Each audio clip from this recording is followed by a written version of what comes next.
industry has seen a lot of changes in the last decade. And some of these changes have impacted in a major way on the labor force of this industry. And this was a change for which the labor force was not prepared. But anyway, just to look at and understand what some of these changes were, which have gradually impacted and at times rather sharply impacted on the labor force and employment relations. First of all, the fact is that the education levels of our labor force has gone up gradually over the years.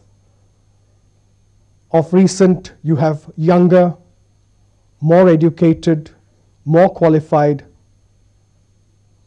labor entering the marketplace.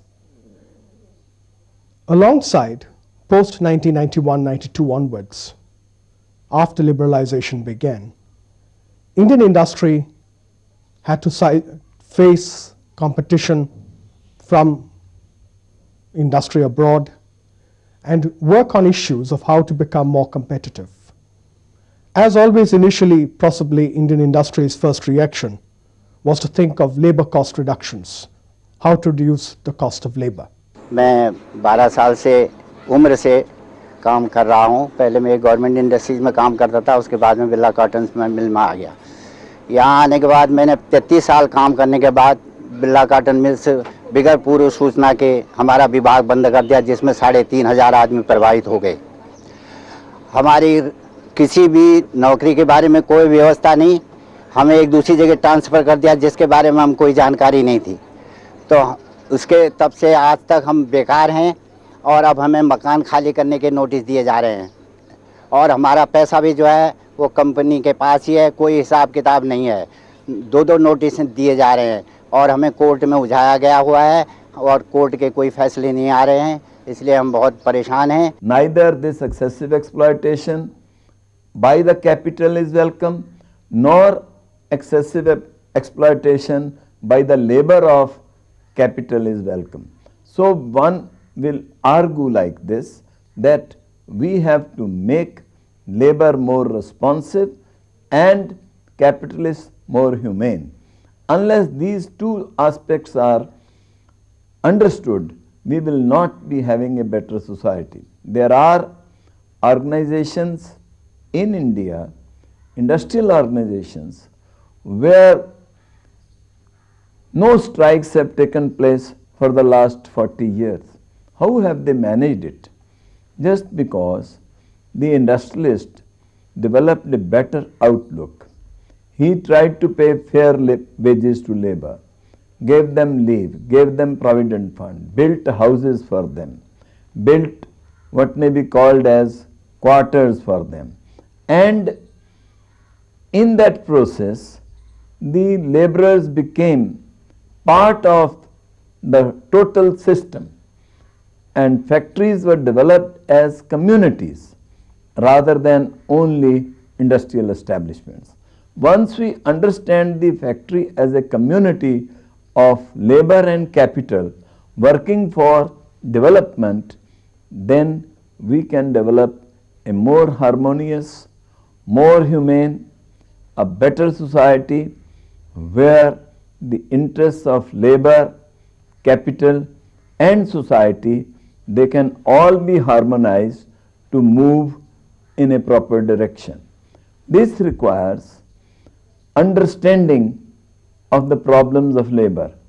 इसी गम के कारण न time से जो तनख्वाहें नहीं मिल रही हैं या अन्य ड्यूज नहीं मिल रहे हैं, उसी गम के कारण कई लोग जो है यहाँ पे मर चुके हैं। The widening gap between the rich and the poor is one of the most conspicuous result of this lack of the sense of justice.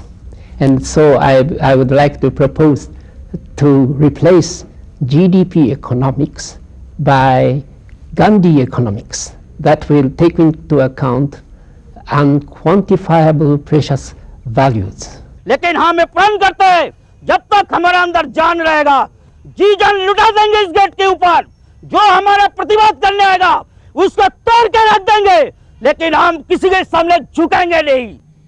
If we continue a conflict relationship, then it is going to cost the society heavily. This may be called as the social cost of restructuring.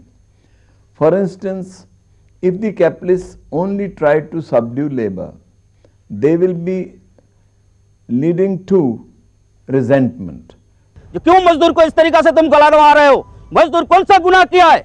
आज जो व्यक्ति यहाँ पर 30 साल काम किया, जो व्यक्ति 25 साल काम किया, वो अपना काला बाल से यहाँ पर आया था, आज सफेद बाल हो गया, आज उनकी बच्चे की शादी नहीं हुआ, किसी के बच्चे मर चुके हैं, कोई व्यक्ति मर गए, किसी की जमीन जायदाद बिक गया, इसके बारे में कौन बोलेगा? If you want to reduce the social cost of restructuring, that is, the painful aspects have to be minimized, then the best course would be that we may develop an approach of understanding, a conciliatory approach, rather than a suppressive approach, rather than a dominating approach, in which now in the changed scenario we smother the rights of labor.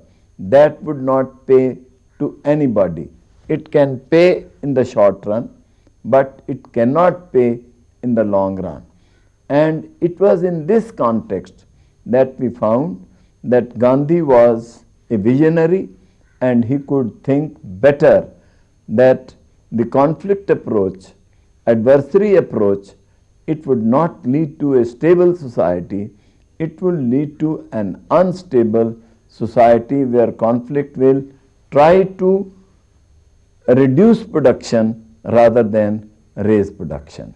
A question that is often asked is that, is there a nexus or a relationship between the quality of work, the quality of output, and the protection of employment or protection available to employment of a labor force? To my mind, there's a clear relationship. Let us take one example which all of us are very well aware of, the Ambassador car. The Ambassador car is a very sturdy car, but in terms of technology and technological advancement in automobile technology, it's a car which over 30 years and 40 years, 50 years has remained unchanged. While it may have met the kind of requirements of the Indian market, Indian road conditions, as competitors entered the market, gradually the market of the Ambassador car declined and has finally declined very sharply. To this extent that a small family or anyone seeking to purchase a car for personal use is most unlikely to go out and buy an Ambassador car. Now, what are the consequences of this decision for the labor who are employed with the manufacture of that car? From newspaper reports and whatever little that I've been able to read up, I think something like over 5,000 people lost employment. दुनिया भर के हमने कर्जे इतने कर रखे हैं, जो घर में जाते हैं हमें शर्म होती है, यहाँ पड़े रहते हैं, रात को जब अंधेरा छप जाता है चुपके से घर जाके पड़े जाते हैं। घर में रोटी मिलती है तो ठीक है, नहीं हम भूखे ही सो जाते हैं। सारे बुरा हाल कर रखा है, किसी के घर कुछ बनता है, किसी के नहीं है, कोई एक दूसरे से मांग के खा रहा है, कोई किसी की हेल्प कर रहा है, कोई कुछ कर रहा है, तब जाके यहाँ पर काम चल रहा है। ना तो बच्चों को पढ़ाने को हो रहा है, कहाँ से पढ़ाएं? और ये समस्या सबकी नहीं, मजदूर जितने भी मजदूर है सबके साथ में है। सारी फैक्ट्रियां बंद कर रहे हैं, कहाँ जाएगा कोई इंसान? आज हम लोग हैं, हम भी फैक्ट्री में काम करते हैं, लेकिन वहाँ से भी आज कह देते हैं बंद कर रहे हैं जी, जाओ, कहाँ जाएं? आदमी कमाते नहीं है, घर बैठे हुए बच्चों को आके मारते हैं, पीटते हैं, काम नहीं है तो क्या करा जाए?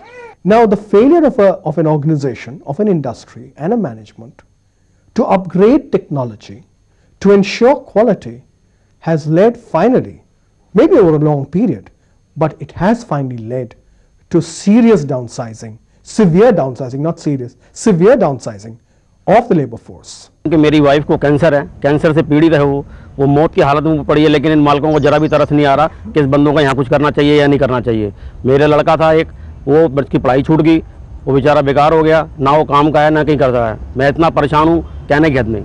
Manufacturing sectors had to have a very hard look at the the quality of recruitment they do, why are they doing recruitment, is there really work required on the shop floor? These issues took the labor force by surprise because they'd got used to easy entry into industry earlier. And today, with downsizing, much more careful selection and recruitment of people into the workforce, there's been a clear slowdown. And for much of the labor force, those who are coming onto the labor force, this has been a bit of a shock, that employment is not easily available. The classical concept of multinationals being the giants only will give place to perhaps the individual multinational, the small size multinational company. And of course this will mean that if you look at this problem from the viewpoint of organized labor, there will be less security of keeping a job because society and the economy is changing rapidly. But there will be a lot of opportunities for individuals to find their own jobs, their own activity, and to not only to survive but to prosper in a world that will become ever more affluent and ever more dependent on knowledge. In fact, the society we are looking forward to is the knowledge society. Another lesson for our workforce, an issue which has had impact on them, is the realization that it is your skill that is going to keep you in employment, and that it is the value addition to the skills you have that ensures the security of employment. However, new sectors of activity are emerging and they will become more and more important in the future.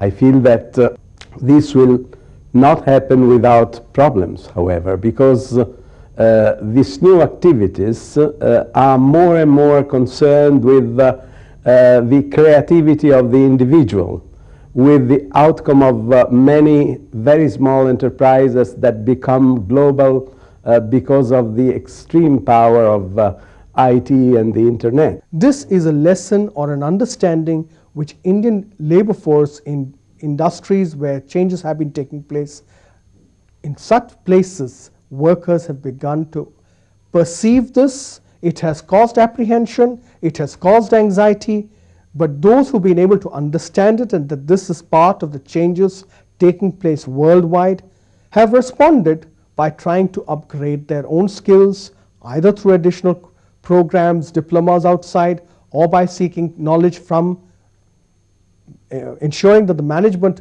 gives them such programs and training internally. The trade unions will have to rethink their role. They can no longer continue their performance on the basis of treating the problems of industry as they used to do in the problems in the time of industrial society. They will have more and more to request education for workers, education for the children of the workers. They will have to request continuous training.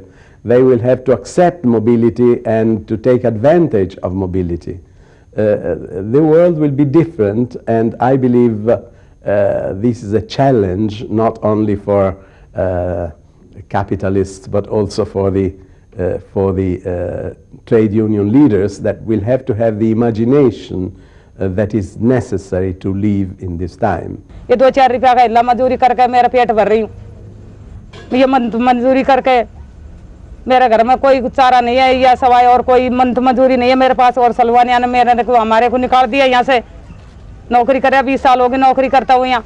But the fact of the matter is that always now, or this is more likely to be the pattern, that there'll be a certain area of work at the core where certain core skills are required, and a certain number of people will have those core skills and will stay in that employment for a longer period of time, whereas around them will be a periphery of people who may be larger in number and who will be employed for shorter phases of time.